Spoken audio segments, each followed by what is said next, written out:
So welcome everybody to our 90 minutes with David Fairs this afternoon. This is our second interview with David following our RSM Pensions Week back in February this year, before the release of a few consultations on the changing pension scheme landscape, which we will cover today. As a reminder, please do ask questions throughout the Q&A function, and I'll put these to David where relevant as we work through the topics, and there'll also be a 30-minute Q&A to capture all at the end. Your questions will be anonymous, so please do ask questions throughout and make it as discursive as possible. David's confirmed you can ask him anything at all, so please don't hold back, and to date he hasn't declined to answer any of these, so he's very good to interview. The session will also be recorded and available afterwards if you'd like to share with colleagues if they weren't able to make it today. So I'm Karen Tasker, I'm a partner in our RSM National Pension Group, and I'm joined today by David Fairs. So for those of you who'd like to know a little bit more about David's background, here's a short resume. David was appointed Executive Director of Regulatory Policy Analysis and Advice back in July 2018. Having previously been a senior partner in KPMG's pension practice. He's responsible for the development of policy for TPR, and he also has oversight of TPR's professional advisors, including lawyers, actuaries, investment advisors, and business analysts. He's co-chair of the TPR's Diversity and Inclusion Committee and a member of the Cross-Government Portfolio Committee, overseeing the introduction of the Pensions Dashboard.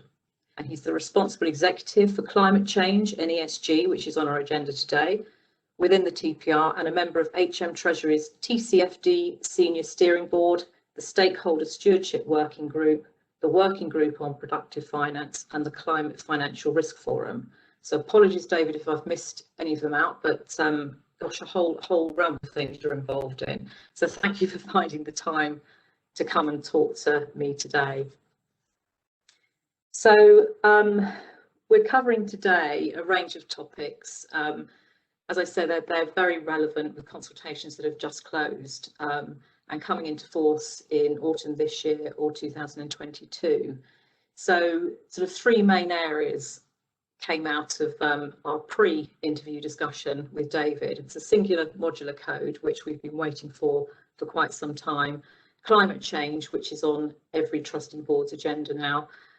Criminal sanctions, which is a bit of a new one for me. I have a few questions that have come in already on that for David, and I know David's been heavily involved in setting the policy on that one, so a good one to tackle today. And then David, really anything else that you would like to talk about as we go through? So thank you very much. So let's start then with the long-awaited single modular code. I know this was delayed because of the pandemic, and when I spoke to you back in February, I asked about this and what it would look like. Well, here it is in its consultation form. I've actually got a hard copy here, which we've been thoroughly reviewing, and RSM do intend to respond to that. It's a consolidation of the current codes of practice and incorporates the EU regulations and IOP 2. There are 51 modules in the document, covering over 149 pages. I just wanted to ask David, does the code deliver? Well, we'll have to see what responses we get when the consultation closes. And by the way, the consultation is open. It closes on the 26th of May, if my memory serves me right. Look, we've had a whole series of codes that have been on our website, and in some ways they've been very difficult to navigate. So I think I may have said before, when you're trying to find something on internal controls, you had to click 5 times and you got to a PDF document and you read halfway through the PDF document to find out what we'd say on that. So what we've tried to do is consolidate all our codes of practice into one. So we have multiple places at the moment, for example, where we talk about conflicts of interest. I think it's 8 different places where you can find what we think about conflicts of interest.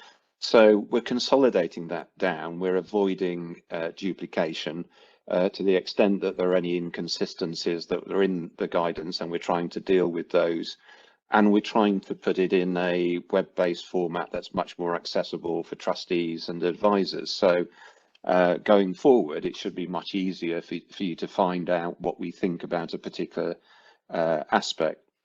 So it's been a huge task for us to consolidate all that, to deduplicate, to iron out any inconsistencies.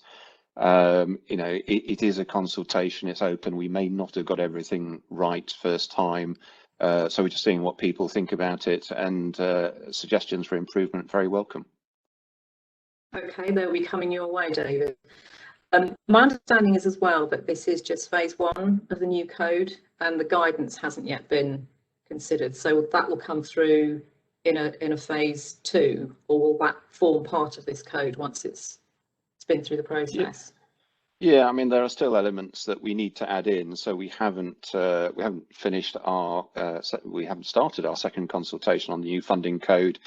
But the idea is that once we have been out to consultation on the final funding code, then that will be added into this single modular code in a very similar style to what you've seen already. So it will add in further elements, and then as you say, in due course we'll need to publish guidance.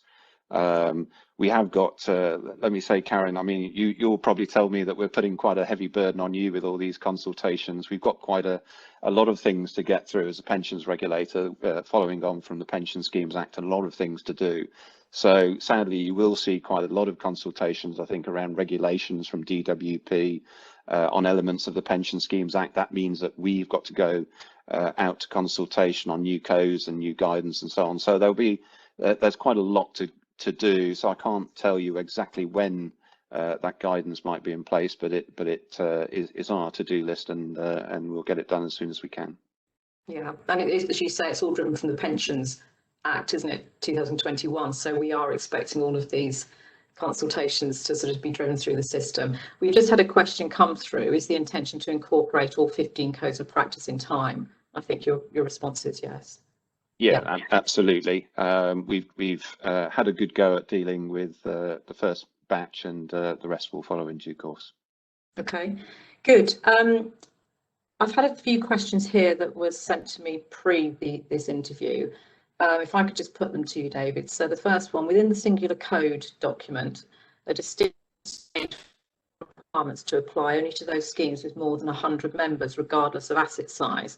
And this seems to be a factor throughout now, and I know the government and the regulator are progressing the consolidation of the smaller, perceived to be less well-run schemes, and I think this is accelerating as intended.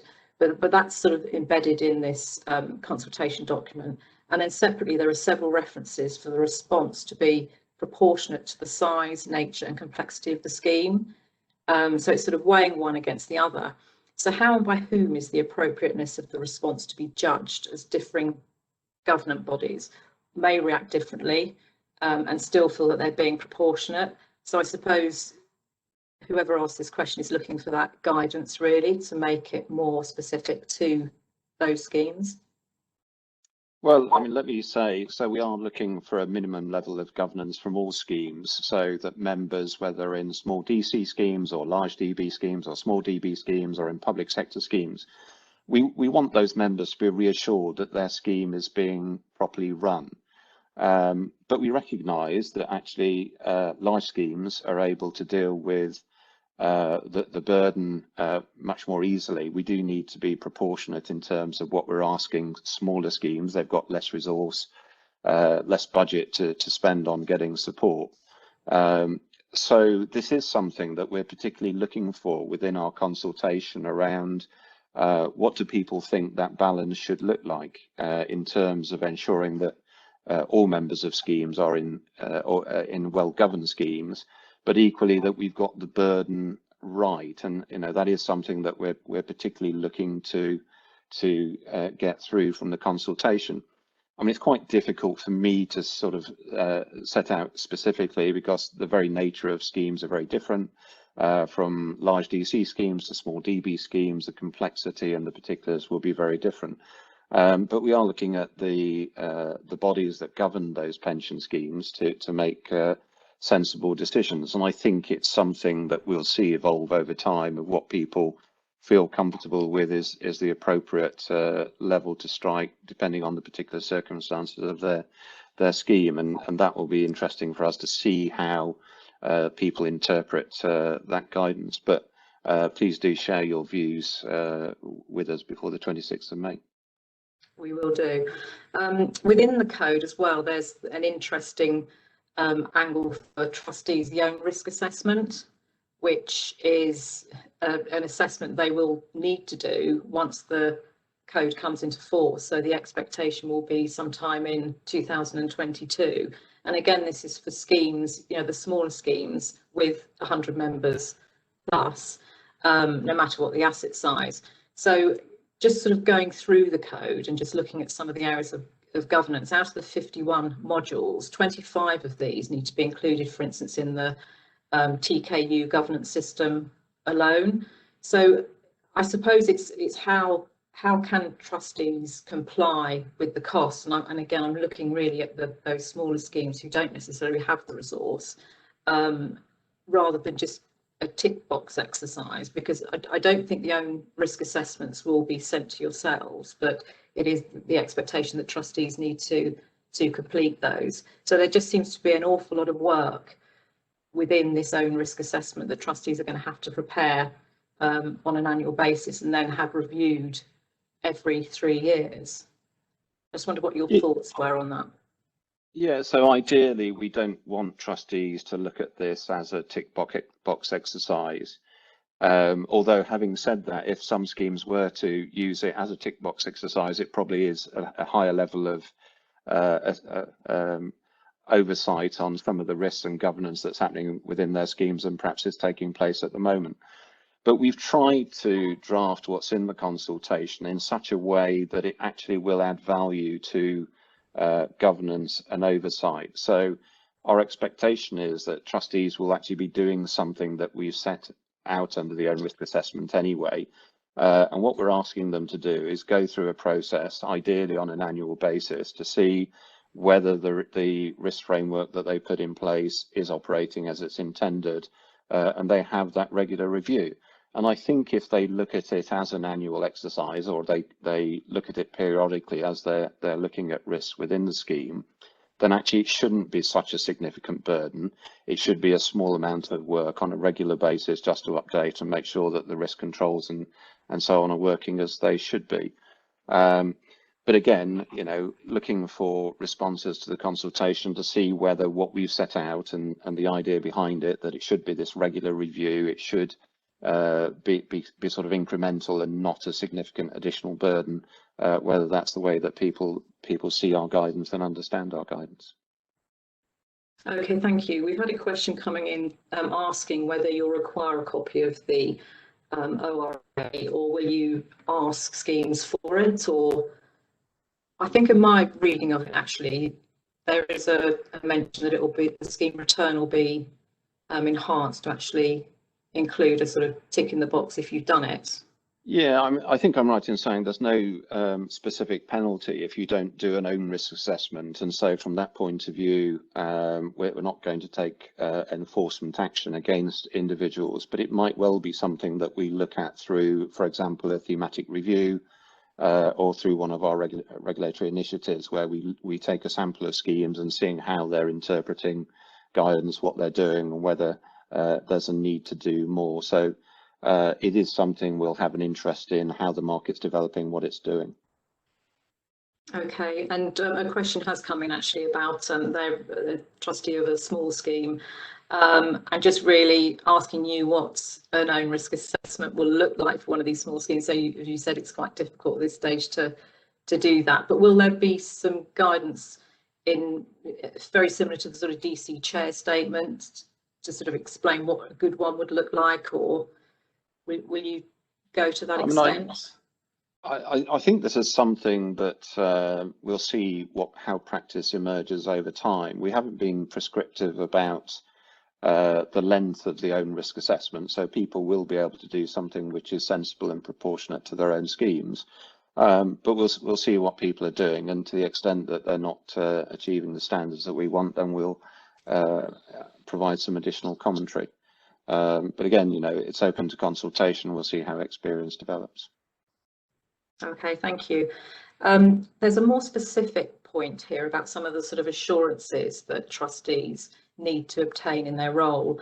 And in the consultation under the assurance of governance and internal controls, that we had a question to you, and they'd like a little bit more explanation of how it will work in reality. And they've given an example here. So if there's a pension scheme with one investment manager and one third-party administrator, both of them have their own assurance reports, the AF reports. No significant exceptions are in either reports. And their question is really, to what extent does TPR expect trustees to then instruct their internal audit team to actually have a look at those controls in place? Because there is a sort of a division, isn't there, between the trustees doing their own assessment and asking questions, and actually then appointing, obviously, statutory auditors to do the annual audit of the financial statements, but then internal audit as well when necessary. Yeah, so it really is for the trustees, whatever governing bodies in place, to decide whether the level of information that they're getting is sufficient for their own purpose. And I think a lot of service providers will provide some degree of assurance or reassurance. And it sort of comes back to the size of the pension scheme, I think, about the level of work that's then commissioned. I mean, it would be, for example, feasible to see that a large pension scheme with an in-house administration function might want to get some independent assurance around cyber vulnerability or cyber resilience. So it is for the trustees to decide, based on the information they're getting, their assurances from service providers, whether they need to do anything beyond that. So it is something for trustees, the governing body, to decide whether they need to commission anything over and above that. Okay, we've had another question in here. How are you anticipating trustees will be held to account against the code? Will what was in place be challenged when there's a scheme failure or breach, or will there be active monitoring by TPR? I mean, and it depends what the failure is. It may be that there are some elements that we have direct powers to take sanctions against. It may be that it's something that's taken into account in terms of the overall sense of governance of how well the scheme is being run. So it really depends what the failure was that's behind that. But clearly what we're trying to do now is set out very clearly what our expectations of trustees or the governing body are. We will look to hold them account. So whatever goes wrong, we will look to see whether they have understood and followed. What we're trying to do is set out really clear guidance for them to follow, and then we'll measure them against that. Okay, thank you. Will the TPR's online toolkit, as a trustee myself, done that, but will it be updated now for the new singular code, or will we have to do it again? With the code of practice, as we said earlier, the guidance is being updated, and there'll be some updates to the toolkit. What we hope to get to in the long term is actually all three of those elements being in sync with each other, so that they all reinforce the message. But I have to say, given the amount of work that we've got to do coming out of the Pension Schemes Act, it is probably going to take us a bit of time before we get to updating the toolkit. But it is something that's on the list to do in due course. But it will be when we've got the resources and capability to do that. So not an immediate priority this year, I can imagine then. Yeah, that's right. Okay, good. I haven't had any more questions on the code. They may come through as we're going through. So I think next then, David, climate change strategy, which is on every corporate and every trustee agenda at the moment. We've seen the Pensions Act come into force, and it's taken a major step forward around trustee governance in respect of climate change and risk, and pension schemes hopefully can have a huge impact on this for the new pensions legislation gives a vital framework for action, and it drives development right across the market. is highlighted again in the single code. You know, you highlight climate change there, and the requirements again for schemes with over 100 members, and coming up imminently for those larger schemes over 5 billion of assets to actually publicise their strategy in respect of climate change by, I think it's October this year, and then schemes with 1 billion assets for next year. But all schemes with 100 members, again, that's even the smaller schemes will have to do this, but in the next few years. And it's great to see your own regulator's climate change strategy was published again this year in April, which sets out your strategic response to climate change and how you can help trustees meet the challenges from climate change, which it is going to be a challenge. I also read some of your blogs as well pre the interview, and you acknowledged that the regulator knows that trustees are talking about this already, exploring how climate change affects asset prices and looking at the huge opportunities as well, which will come from a global pivot towards low carbon economies. And I suppose the pandemic has sort of raised this in everybody's head, because it will be clearly catastrophic, and you know, we need to do something about it now. So no, great to see that you've got that climate strategy.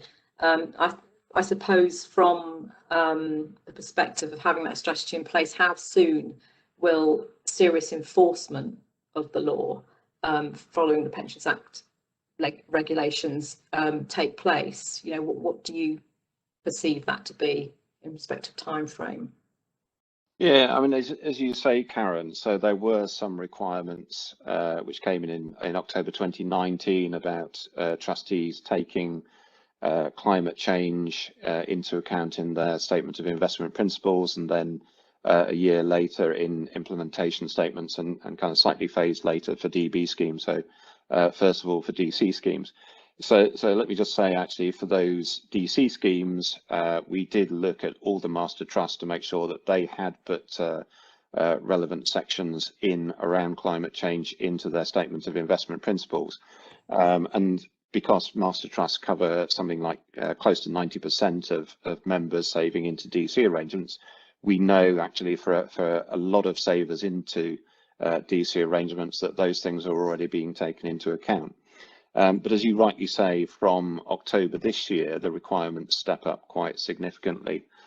So for large schemes over £5 billion, or master trusts and CDC schemes, collective money purchase schemes, they're going to have to do climate-related financial disclosures for the first time. We think that's just over 100 schemes in the first wave, and then a year later it impacts on schemes of £1 billion and above. So the second wave is quite a significant step up. So in the first phase, what we're trying to do is raise awareness of climate change, to get people to understand both the risks and opportunities and understand what's coming. So there's an education piece, and also we're working with both other regulators and other organisations. So A4S, the organisation that was set up by Prince Charles, has started publishing guidance for trustees around climate change, around how to implement TCFD and so on. So there are a lot of people who are providing support and information. We're going to build on that in the summer by providing some guidance.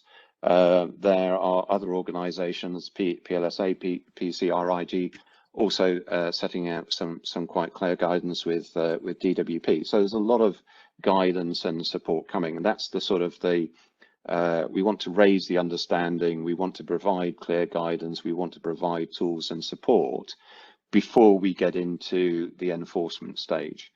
And in that, you know, and we have said we will take action to enforce, but we want to get through that support and education piece first.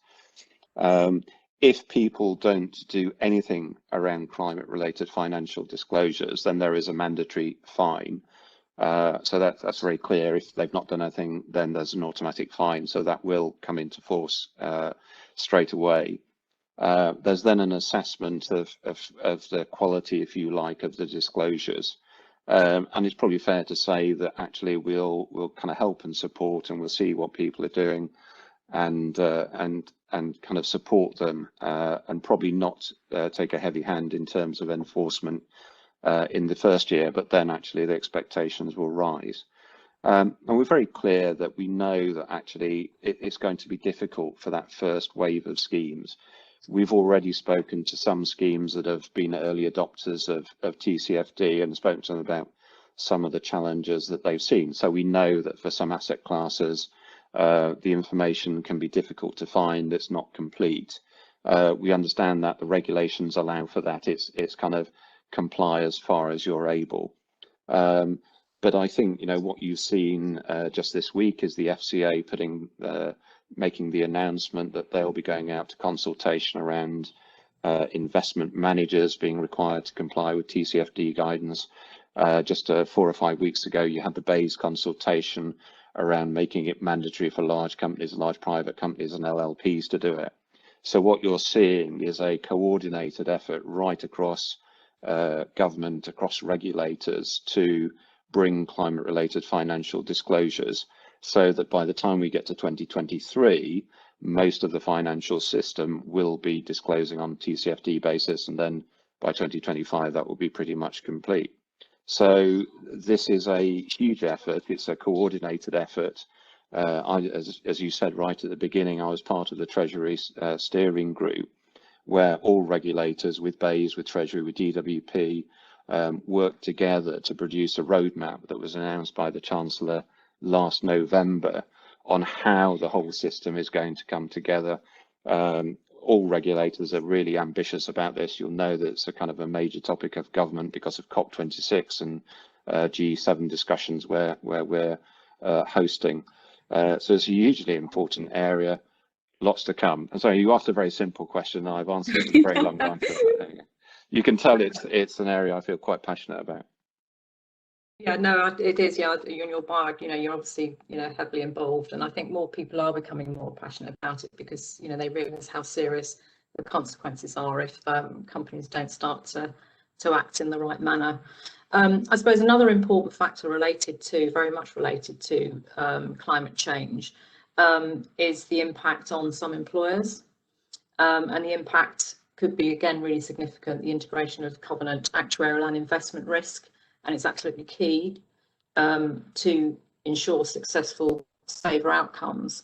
And within RSM recently, we completed a survey for a number of scheme trustees, and we were quite surprised, our covenant team in particular, that a third of the respondents either didn't know or didn't understand their sponsors' views on climate change or the sponsor's ESG strategy, while the 2/3 didn't foresee any potential impact on covenant strength supporting their scheme as a result of the sponsors' or lack of strategy. So we saw this as a surprisingly sanguine approach to the implications for sponsor covenants.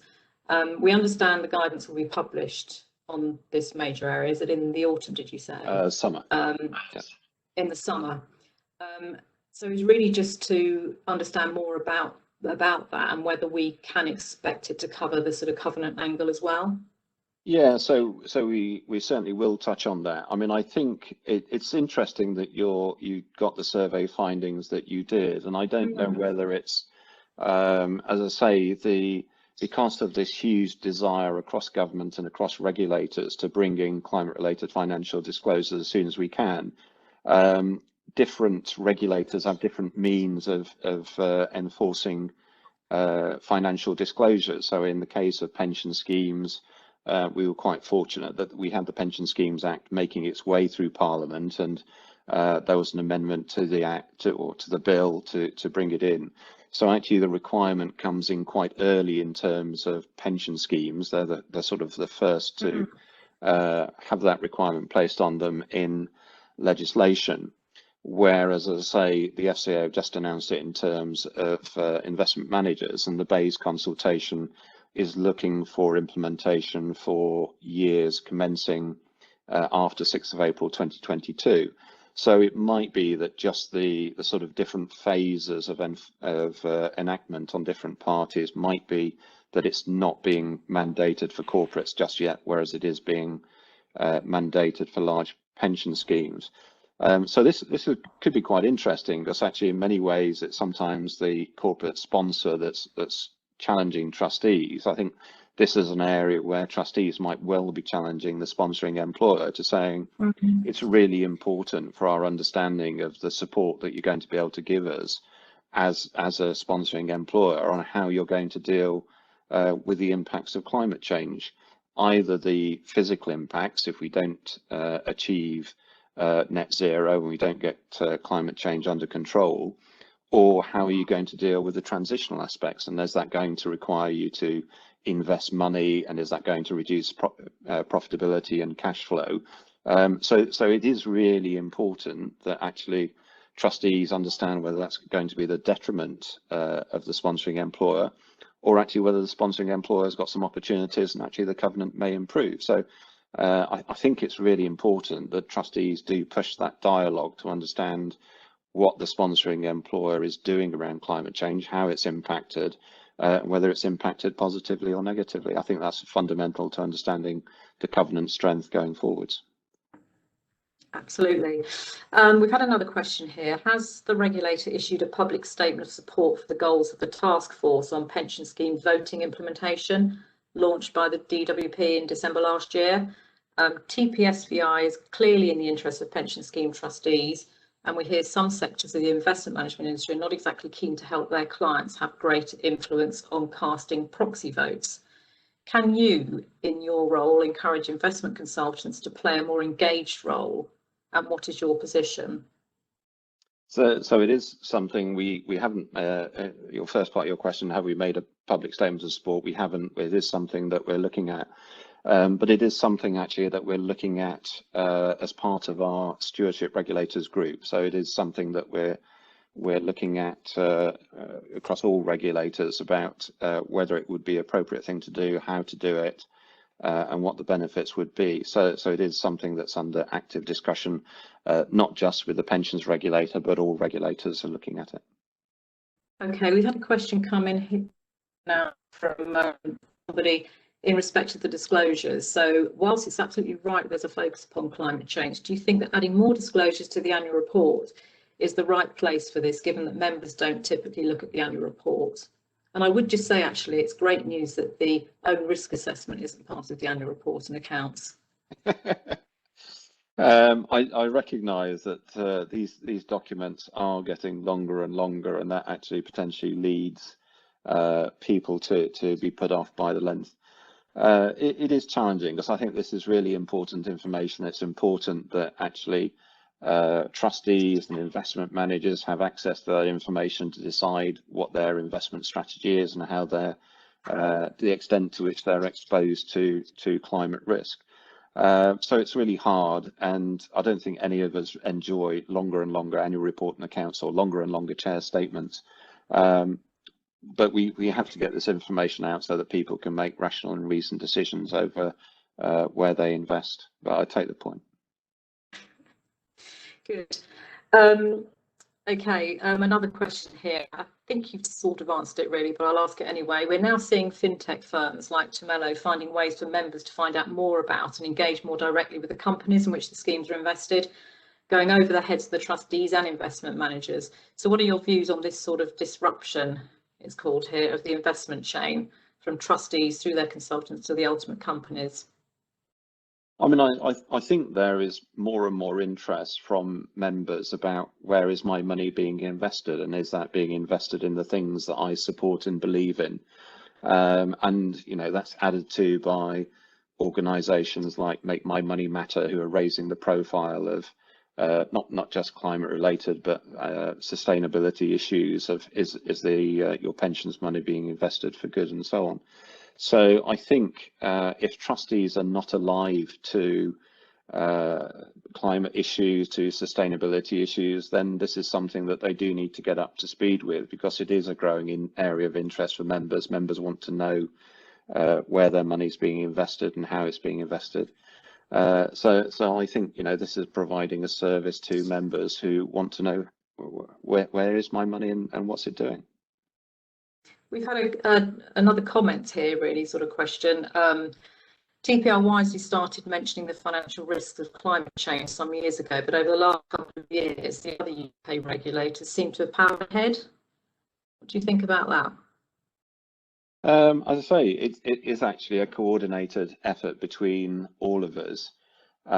We get together on a regular basis. We have regulator only groups. We have the Climate Financial Risk Forum. So we're absolutely in a step with each other. The way that we get to deal with climate related financial disclosures, for example, is very different. So for ourselves and the FRC, we had to have primary legislation that actually brings in the requirement to mandate that disclosure, whereas the PRA can do it in they have the power to enforce that on the entities that they regulate. So, part of the discussions that we had within that Treasury Senior Steering Group were, what are the vehicles that we have to introduce mandatory disclosure? How do we do it? How quickly can we do it? So this has been very much a coordinated effort. We have talked about climate change in our guidance for quite some time. But you're absolutely right. We have stepped up our profile. We are going to be much more vocal about it, and our strategy is, how we're going to do that. Okay. And finally, on climate change, you're publishing your climate adaptation report in autumn. Yep. Is that correct?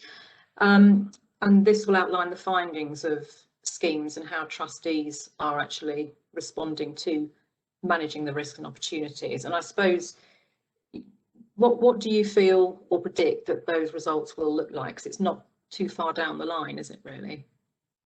It's not, and look, we should wait and see what the findings are. I suspect that actually, from observation of trustees and corporates, some are taking this incredibly seriously and have got very serious and early plans in place to deal with climate change. Others are perhaps a little bit slow to react. And I think we see some companies who talk a good game around climate change, but actually are not doing anything substantive behind that. And I think, as regulators, we're aware of that. I think the regulatory regime is going to tighten. So, so-called greenwashing, I think, is going to be something which is much more difficult and challenging to do as the kind of regulatory grip tightens around compliance with climate change.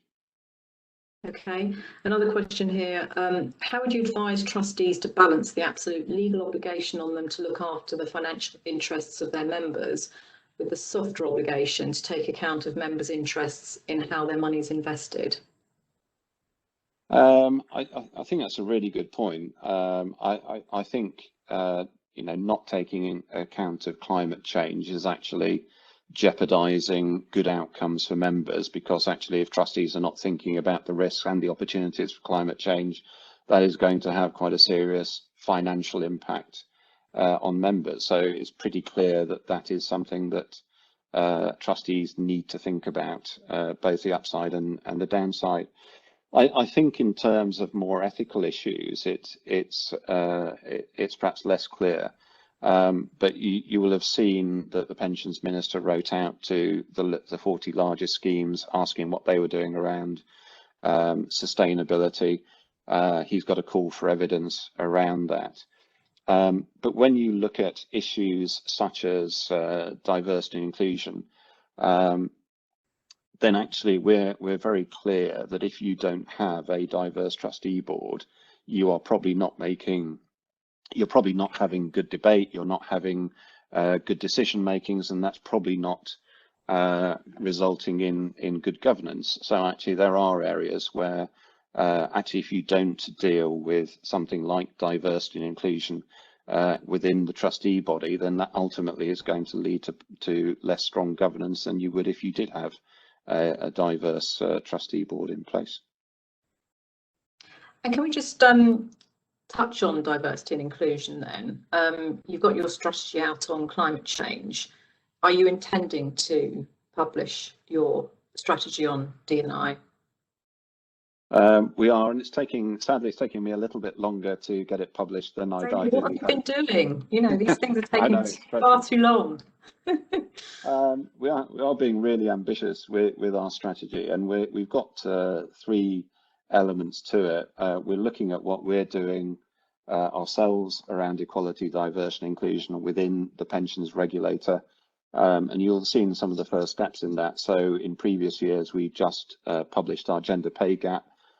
This year, we published against a greater range of protected characteristics. And actually, in some areas, it's pretty clear that we've got work to do to improve diversity within the regulator, and that's something that we'll work on.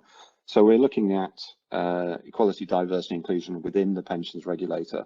We're also looking at the regulated community and seeing what we can do to improve diversity and inclusion there. Going back to pre-pandemic, we had our consultation on trusteeship and governance. And when we published our consultation response in February last year, we asked for volunteers to come forward to help us with diversity and inclusion.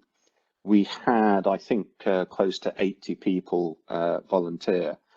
And it was really sad, but because of the pandemic, that was one of the things, sadly, that we didn't take forward. But it is something that we've now started to move forward. So we started discussions, we contacted those volunteers. I'm pleased to say 70 of them are still involved and enthusiastic. So we've had a couple of virtual meetings, not real meetings, with those groups. We've got a number of subject areas that the groups have kind of split themselves into that are working forward. On how we can improve diversity in fee tables, how we can attract diverse groups, how we can look at the data to ensure that actually that's really happening. So that's the second tranche, and that's really exciting, and it's beginning to move ahead. And then the third element is how we interact with our local community, which is a little strange, I have to admit, because I've not been to Brighton since March last year. So I haven't interacted with my local Brighton community very much, but we have a diverse and thriving local community, and it's how we can interact with our local community as well. So that will, I think, come out mid-June and set out our strategy in those three legs. And when do you anticipate going back into the office? So we have opened the office up to people who've got either a mental wellness issue, or they don't have physical space to work from home. So we've got a very small number of people who are going into the office at the moment where there's a strong business reason to do so. In June, we'll open up the office to anybody who wants to go into the office, but we're going to cap numbers at just under 100. And then in the autumn, we'll see whether we open it on a broader basis. But we're very, very conscious of the well-being of our employees. That is our kind of number one priority. So we will continue working virtually largely, but for people who either need to or want to go into the office, then we'll begin to open the office up, obviously in line with government guidelines. We've had another question in on climate change. Climate change is not the only ESG factor of which trustees are aware, but there are many other factors which trustees have to address. Has the focus on ESG overall got out of hand? Yeah, I mean, that's an interesting challenge. As you rightly say, there are lots of risks that trustees need to balance out. I personally think climate change is a pretty big one, and so actually getting that understood and understand the impact not only on the scheme's investment, but as we said earlier, on the covenant is important. But you're absolutely right, it shouldn't be focusing on climate change to the exclusion of all other risks. There are other risks that are out there. Cyber risk, sadly, is one that we've seen step up quite significantly during the pandemic. So absolutely, there are other risks out there. Just climate risk is a pretty big one there.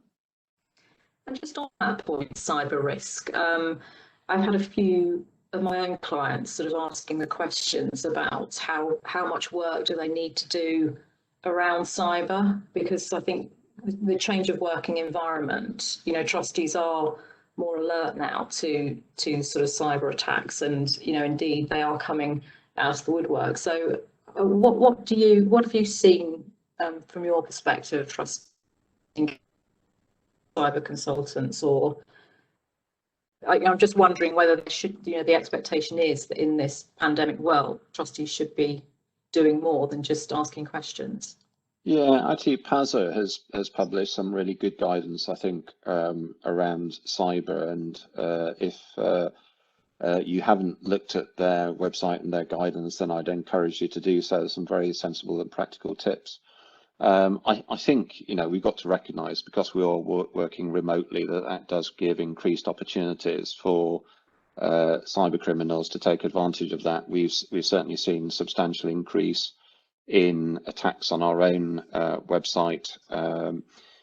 But it's interesting, when we've done surveys in the past, you get substantially more cyber phishing attacks or other forms of attack on master trust than you do for any other type of pension scheme.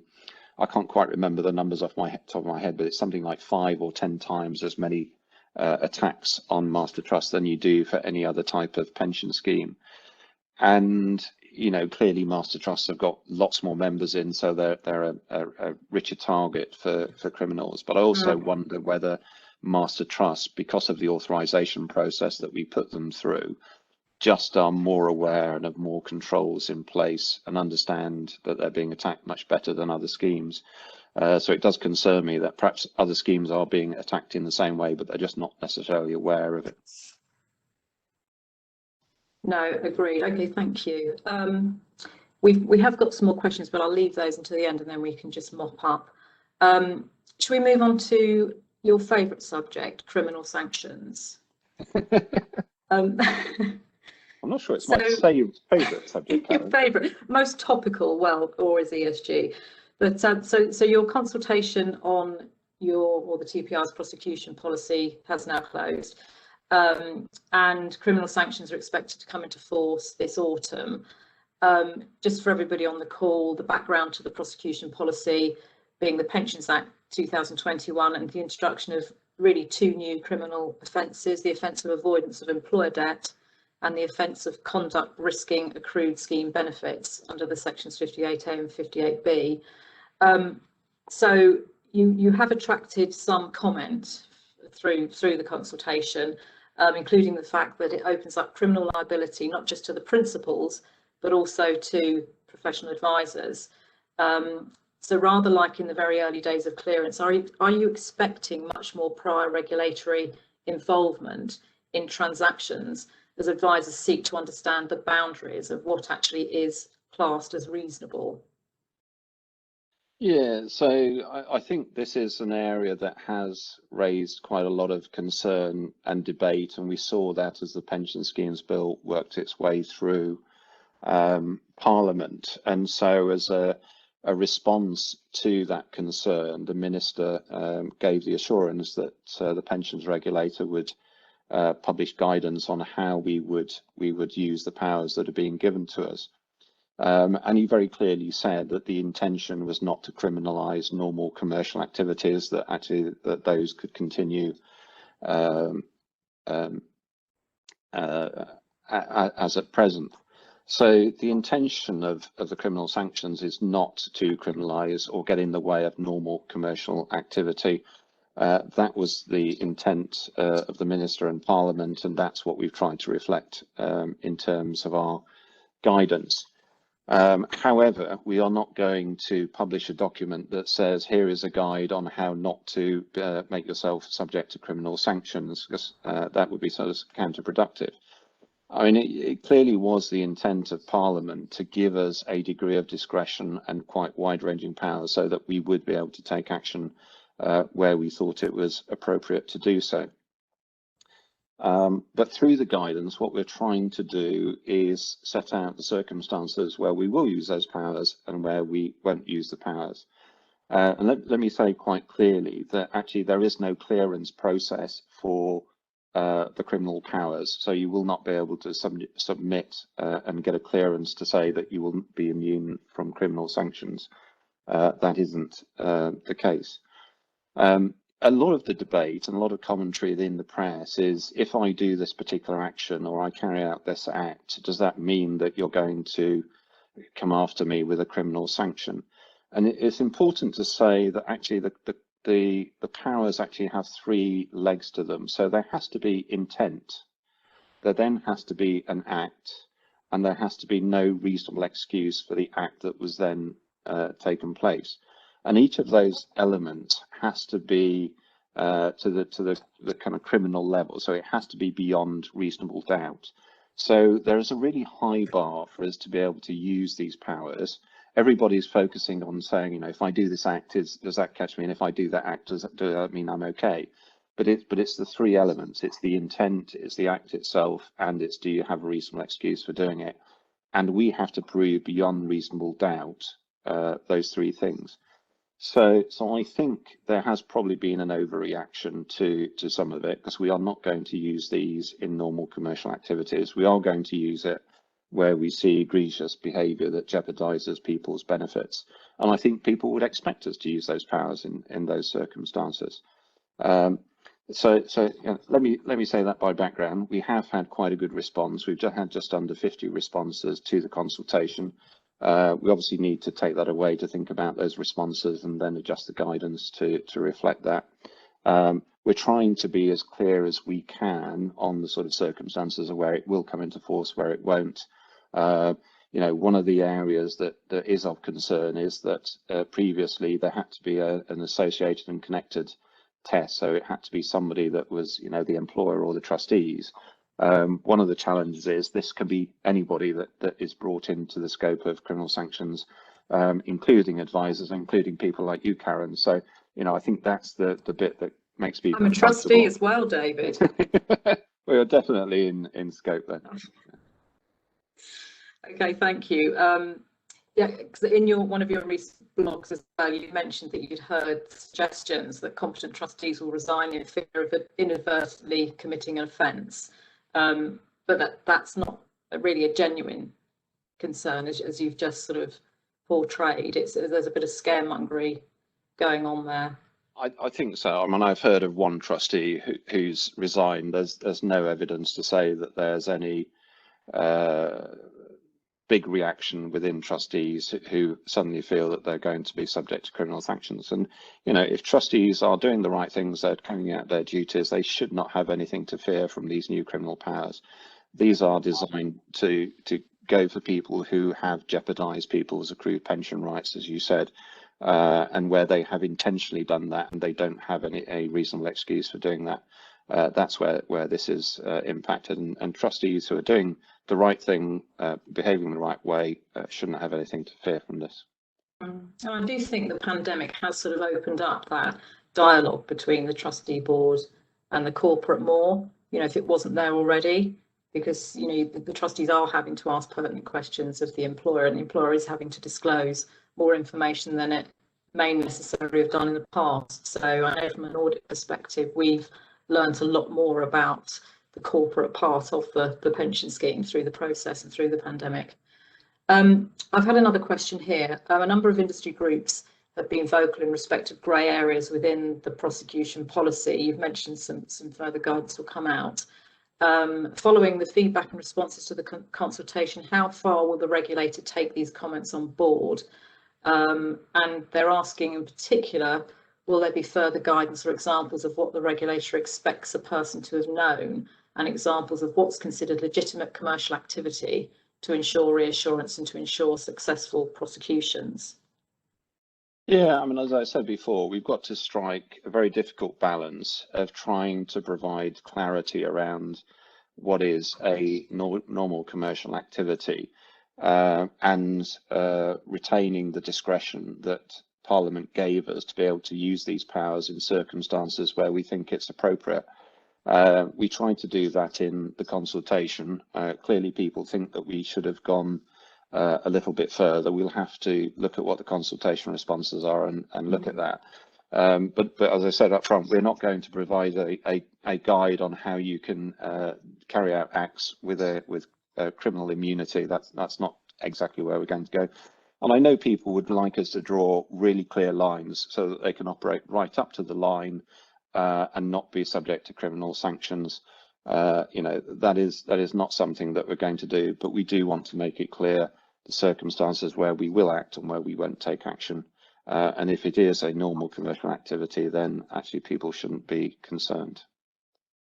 Okay, so TPR are looking through the responses at the moment, and then when will that be finalised? Don't have a specific date for you, Karen. We have had quite a strong response to it. We've got, I think, just under 50 responses. We need to look at those. We need to think about them really carefully and adapt the guidance as appropriate. Okay. One more question here on supervision. When do TPR plan to resume supervision activity? I mean, depends what you mean by that, because we have had just over 100 schemes that have been under one-to-one supervision. They have continued to be under supervision throughout the pandemic. It's probably fair to say that our focus has changed in terms of supervision. So we needed to know that actually the schemes were continuing to operate, that they were continuing to pay pensions, continuing to collect money and invest it in a timely way. We wanted to know, in the case of DB schemes, the impact on the scheme's investment funding level and on the employer covenant. So for those schemes, they never stopped being supervised. They were continuously supervised, but our emphasis and our focus shift to deal with the issues coming out of the pandemic. We did have, prior to the pandemic, a number of initiatives where we'd go out to a few hundred or maybe 1,000 schemes and test particular elements of governance or legal requirements. And to ease the burden on industry, we paused those regulatory initiatives. As we're beginning to go back to normality, we are thinking about starting those initiatives again. But we've got to be cognizant of the challenge on the industry. And, you know, we talked earlier about the burden on industry, on you having to respond to all these consultations and deal with those on the requirements coming out of that. So it is a case of getting the balance right. When we think about these things, we have a committee, a gateway committee, which is something I chair, which looks at where we should take initiatives and where we should test compliance on things. So we have a number of areas that we're just thinking through at the moment where we might actually start to do some of those initiatives in the near future. Okay, thank you. Great. One of the topics I didn't have on the list to start with, but just wanted to ask you about really, and then I'll touch on the questions that have come through on the Q&A. DC chair statement. I head up DC for RSM and review all of our clients' DC chair statements. And the questions come in on this actually. Yeah, and I suppose it's following the DWP's review of DC schemes. I think they do an annual review, don't they? And it was confirmed last month that the DC chair statement actually, the policy objectives originally set for that aren't being achieved because it's sort of a compliance document. It comes through the annual report and accounts, and it was supposed to be as well a communication to members, but members don't necessarily ask for the trustee report and accounts. It costs a lot of money, 15 to 20k, the sort of average for trustees, and some of them are over 100 pages. So following that sort of review and that conclusion, will some discretion be allowed now by yourselves in respect of imposing fines on statements for sort of minor omissions, or will you sort of proactively engage with trustees? Are you able to do that rather than fine and punish? So we're in the position that we still have the requirement where we get a chair statement and it doesn't meet the requirements, then there is a mandatory fine attached to it. So until legislation changes, that will be in force. So we don't have any discretion around that. We took the rather pragmatic approach during the pandemic that actually we just wouldn't read any chair statements, and then we wouldn't have to then go out to fine. So any chair statements that were posted to us, we returned them with the envelope not opened, and that was a pragmatic way because we don't have discretion around chair statements. We've also taken the stance that we are not generally going to publish where we have issued fines. We know that that was one issue, one area where there was some concern where there were technical breaches and people felt that was unfair. we may still publish in serious cases of non-compliance. So we're trying to deal with the fact that we have this mandatory requirement. We're trying to deal with it in a pragmatic and proportionate way. But sadly, we don't have any discretion. So actually, if we do get a chair statement that doesn't meet the requirements, we do have to fine. Obviously, what we'll now do is work with DWP in terms of what they're going to do next, and support them in where they head in terms of the actions they now take. We've had a question coming through as well on the DC chair statements, really supporting what you're saying, but they're going further to say, is it likely the requirements will be significantly changed or scrapped completely? I don't know. I mean, it clearly is for DWP to make those decisions. I think they are having a fundamental review around what's the purpose. As you said, you know, is it a governance tool or is it a communication tool to members? And can those two things exist in the same document and achieve both objectives? So I think, you know, DWP is going to undertake a thorough exercise to understand what the options are and how they deal with those two potentially conflicting objectives. Okay, so moving on to the sort of more general questions then, I've had one in here. The new code of practice, additional training, the own risk assessment, ESG and other governance matters. Should I be approaching the employer to set a budget for good governance? And where do I start without incurring significant fees from advisors? Yeah, I mean, you know, we do expect good governance. I think members deserve good governance, and certainly, you know, that may require a budget to do so. I do think that trustees can do a lot for themselves without having to rely completely on advisors. We are, you know, we've talked a little bit about the single modular code. That is what we're trying to do. We're trying to make requirements about what we expect of good governance very clear. A very easy guide, very accessible, written in plain English. So trustees will be able to go to the single modular code and look at what our expectations are, and then see how they measure up to that, identify any gaps that they've got. If there are gaps, then they can put in a scheduled program of work to actually achieve the objective of getting to good governance. So I think there are a lot that trustees can do themselves. Obviously, for larger schemes, more complex schemes, where they have got the resources and budget, they can use external advisors to help support them in that process. Okay, thank you. Another question, completely different. With the appointment of Sarah Smart as the incoming TP chair, will the regulator's governance evolve or remain as at present? What will Sarah bring to the role that was not there already? Interesting challenge. I mean, I think as a regulator, we changed a lot under Mark Boyle. He was a very strong chair and was chair through quite a lot of evolution and change within the regulator. Sarah is a very new in post. She has been a non-executive director for a little while, and she chaired our audit and risk committee. And it's fair to say she was very probing and she's very challenging in that role. And I'm sure some of that will transfer into her role as chair. She'll obviously bring her own ideas and what she wants to do.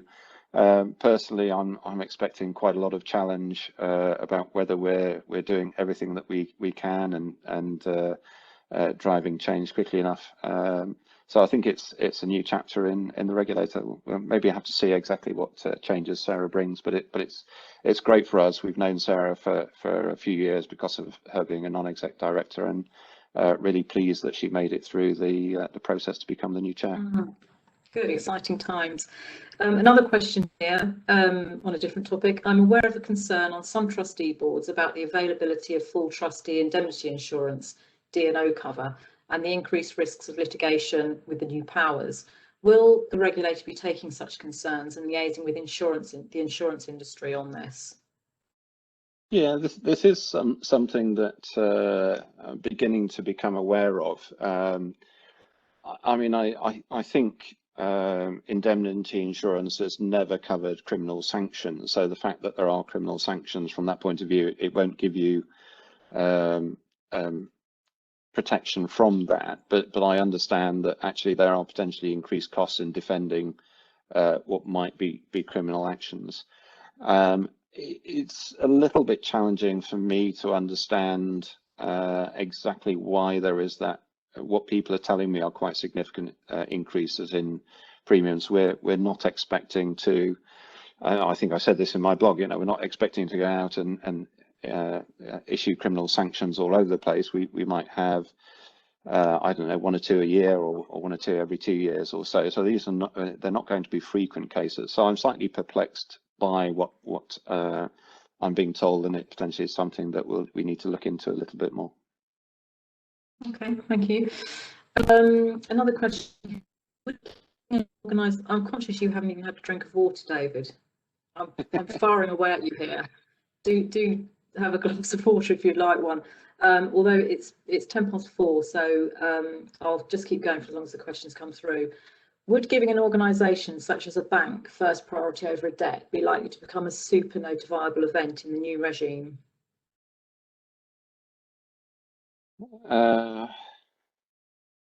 Quite possibly. I think it potentially depends on the circumstances, but quite possibly. Okay, thank you. Do you consider that the regulator will demonstrate flexibility on any new wave of DRC deferral requests once government support ends in order to help prevent a potentially significant increase in employer insolvencies? That's an interesting question. So, as you'll know, we introduced some flexibilities around DRCs, either to defer them or to stop them very early on in the pandemic, and we didn't make it a blanket easement. We did put some conditions and criteria around that, largely because we saw some abuse of flexibilities when we introduced them in 2008. So we did want to make flexibilities available to people if they needed them, but we didn't want for those employers that were going through the pandemic without any impact on profitability or cash flow. We expected those to continue to support the pension scheme in exactly the same way. So we did provide the easement, but we provided some conditions to that. The information I have is that some people that took advantage of those easements actually have now caught up with deferred contributions, or where they've stopped it. And I think in total, we still have less than 200 revised recovery plans come through to us. Wow. So I think in the early days of the pandemic, I was kind of suggesting we might be at the 10%, maybe going up to 15% level. The reality is we haven't seen that many revised deficit recovery plans come through. And I think people have got used to the kind of the world that we're operating in.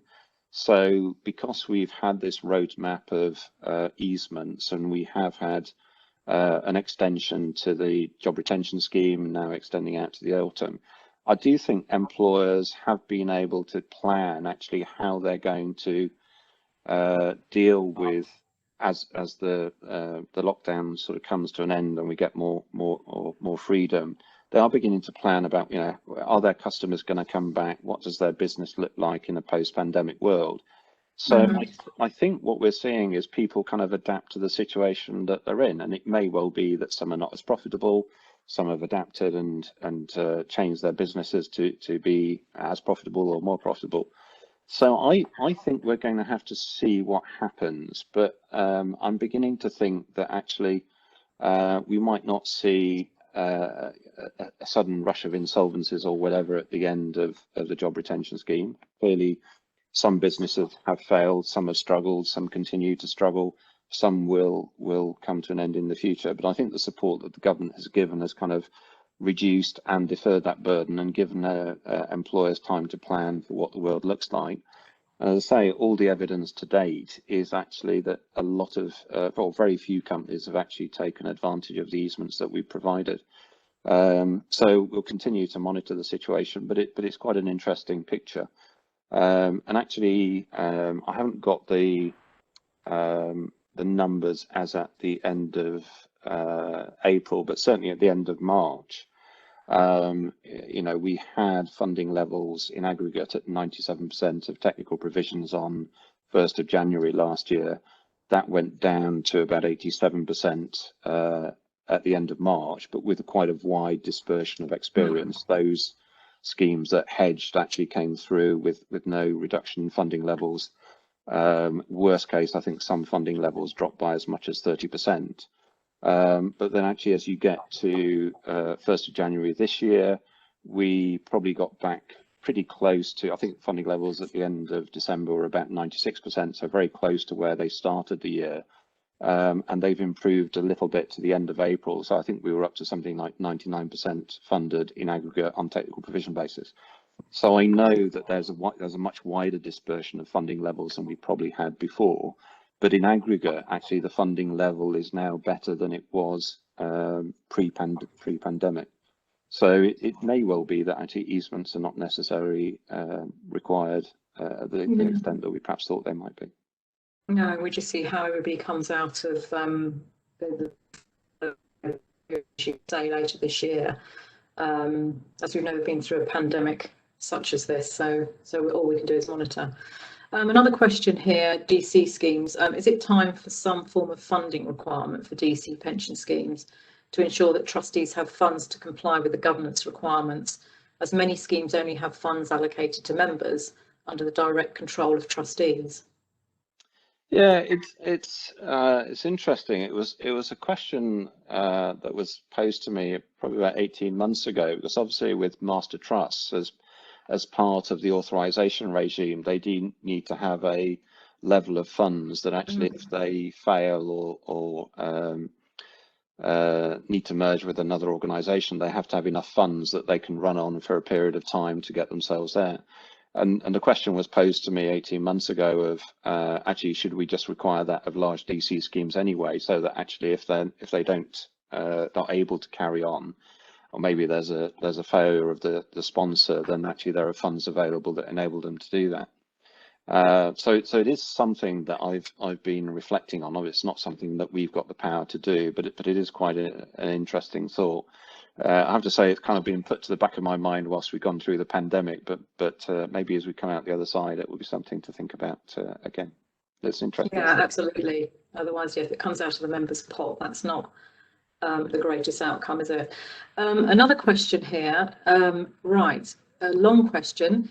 If daylight is the best disinfectant, how can we justify the historically evolved patchwork of disclosure levels, so that some is formally public domain, some, e.g. scheme return, are private, and some, such as the report and accounts, are in a halfway house, where members have the right to see, but other possible advocates, such as journalists and securities analysts, have no formal rights of access? Given the public policy interest in pension fund security and previous scandals, should the whole suite, up to and including scheme return, be in the public domain, following Companies House as a model? Good point. Yeah, so open, transparent is good. I think, as we talked about before, actually, when these documents get so detailed and long, then they lose some of their efficacy as a document for members to read or for others to read, and they may become the preserve of journalists who are prepared to persevere going through hundreds of pages. I think the question is touching on the DB scheme return, which is potentially not going to be in the public domain. And my understanding of the reason for that is it may contain information which is commercially sensitive to the sponsoring employer. So it is good that actually the trustees have access to that in terms of deciding on their funding and investment strategy. But clearly the employer wouldn't want to disclose commercially sensitive information. So I understand that, but I think we do have to respect that there is some information which is private and commercially sensitive information, which if it is disclosed may actually impact on the covenant of the employer, so it might be counterproductive. No, absolutely. I'm just having a look actually at the questions now, and I think we've just about got through them. There's a couple now, I'm sorry, and they're referring to when we were talking about a certain topic, and I'm not sure which part of our conversation it relates to, so I can't actually ask it because it wouldn't make sense, or you would respond to all of the topics that we've been talking about. So I think that's yeah, generally answered everybody who's been listening, David, their questions that they had for you. Is there anything else that you want to tell us about from your perspective? I know we've covered a whole realm of things, but is there anything that you think would be useful? Yeah, I mean, just to flag things to look out for. So we'll shortly be publishing a discussion document on consumer journey. That's something that we're publishing jointly with the FCA. I think later in the summer, we'll be publishing again with the FCA something around value for money. In June, I said, you've got our equality, diversity, inclusion strategy to look forward to. So there's many more things to read. For your bedtime reading, we'll continue to do that. And of course, we've got all the consultations that will come out from DWP around the Pension Schemes Act. So I think it's going to be an interesting and busy year. I'm sure we'll be able to talk, Karen, more on what we're publishing in due course. No, that would be great, David. And it's been a pleasure talking to you as usual. And I was worried about an hour and a half, but it fills up quite quickly because you've got so much to talk about. So thank you very much. We will respond to the consultation document on the code. It would be interesting to see how it's adapted going forwards, and we'll obviously also be involved as well with our clients and trustees on the own risk assessment and helping them through that process. So thank you very much for your time this afternoon, and yes, hopefully we'll chat again in a few months' time. Thank you very much. Thank you.